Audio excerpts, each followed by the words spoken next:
देखिए, पिछले कुछ समय से आप एक शब्द जो है वो काफ़ी बार सुन रहे होंगे और हर जगह सुन रहे होंगे। ये शब्द है डिजिटल अरेस्ट। आए दिन फ़ोन कॉल करते समय भी ये शब्द कॉलिंग के दौरान सुनाई दे रहा है और तमाम सोशल मीडिया पे भी ये आजकल काफ़ी चला हुआ है, डिजिटल अरेस्ट। आइए जानते हैं डिजिटल अरेस्ट क्या है और कैसे ये फ्रॉड या जो जालसाज धोखेबाज लोग हैं ये आपको अपने ठगी का शिकार बनाते हैं। भारत के अलग अलग राज्यों में डिजिटल अरेस्ट की जो घटनाएं हैं वो काफ़ी सामने आ रही है। अब ये डिजिटल अरेस्ट काम कैसे करता है, डिजिटल अरेस्ट होता क्या है और इससे कैसे ठगी के शिकार होते हैं, इसको जानते हैं। देखिए, डिजिटल अरेस्ट के माध्यम से फ्रॉड लोग जो है, ये जालसाज लोग हैं, ये लोगों से करोड़ों रुपए लूट रहे हैं। डिजिटल अरेस्ट दरअसल कुछ भी नहीं है। डिजिटल अरेस्ट एक टर्म है। इसमें साइबर फ्रॉड करने वाला व्यक्ति किसी दूसरे व्यक्ति को अरेस्ट करने का डर दिखाकर उसे उसके ही घर में कैद कर देता है।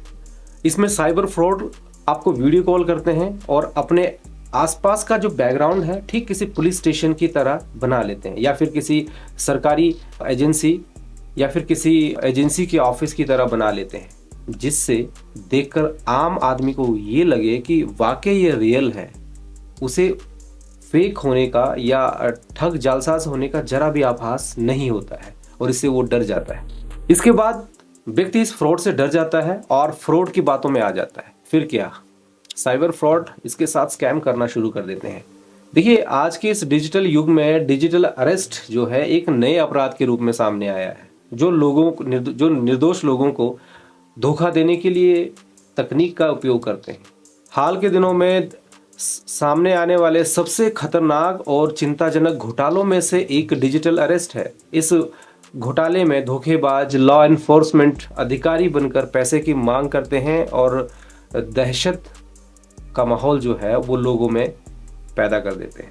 तो अब आइए जानते हैं कि डिजिटल अरेस्ट घोटाला काम कैसे करता है। आमतौर पर यह घोटाला पुलिस, सीबीआई या कानून प्रवर्तन संगठन सहित किसी सरकारी संस्था के प्रतिनिधि के रूप में किसी व्यक्ति द्वारा अनचाहे कॉल, फोन कॉल या वीडियो कॉल से शुरू होता है। ये ठग अपने लक्ष्य में डर पैदा करने के लिए कई तरह की रणनीतियां अपनाते हैं। देखिए, अब ये ठग क्या रणनीति अपनाते हैं, किस तरह के दावे करते हैं, आइए जानते हैं। सबसे पहले तो ये झूठे आरोप आप पर लगाएंगे। कॉल करने वाले झूठे दावे करते हैं कि पीड़ित ने वित्तीय धोखाधड़ी या ड्रग तस्करी या मनी लॉन्ड्रिंग जैसे महत्वपूर्ण अपराध किए हैं।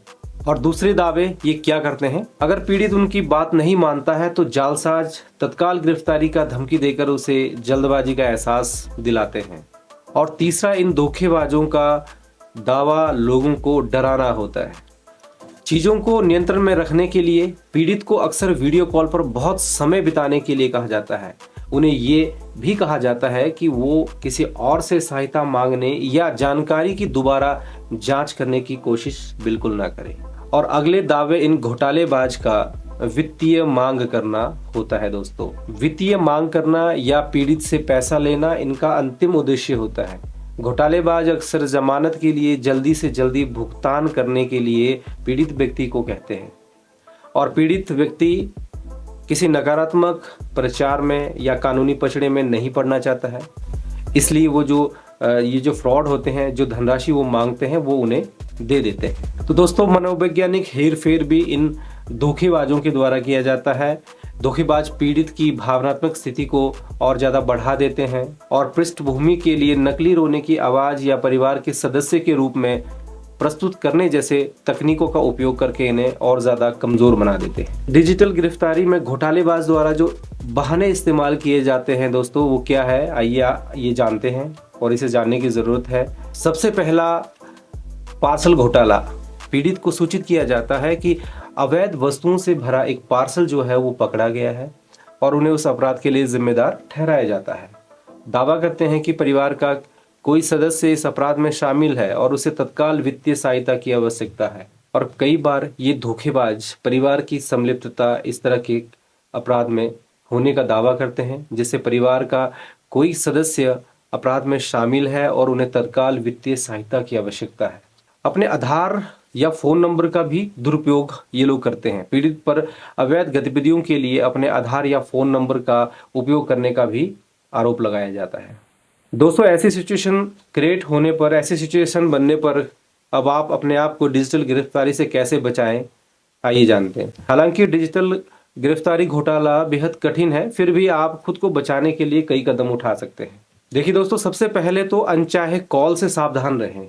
अज्ञात नंबरों से आने वाले कॉल का जवाब देने से बचें, खासकर उन नंबरों से जो सरकारी एजेंसियों का होने का दावा करते हैं। अगला, जानकारी को थोड़ा सा सत्यापित करें। यदि आपको थोड़ा सा भी ऐसा एहसास हो रहा है कि कानून प्रवर्तन अधिकारी होने का दावा करने वाले किसी व्यक्ति से कॉल आती है, तो आधिकारिक चैनलों के माध्यम से सीधे जो है एजेंसी से संपर्क करें और उनकी पहचान सत्यापित करें। कभी भी अपनी जो व्यक्तिगत जानकारी है उसको कहीं भी साझा ना करें।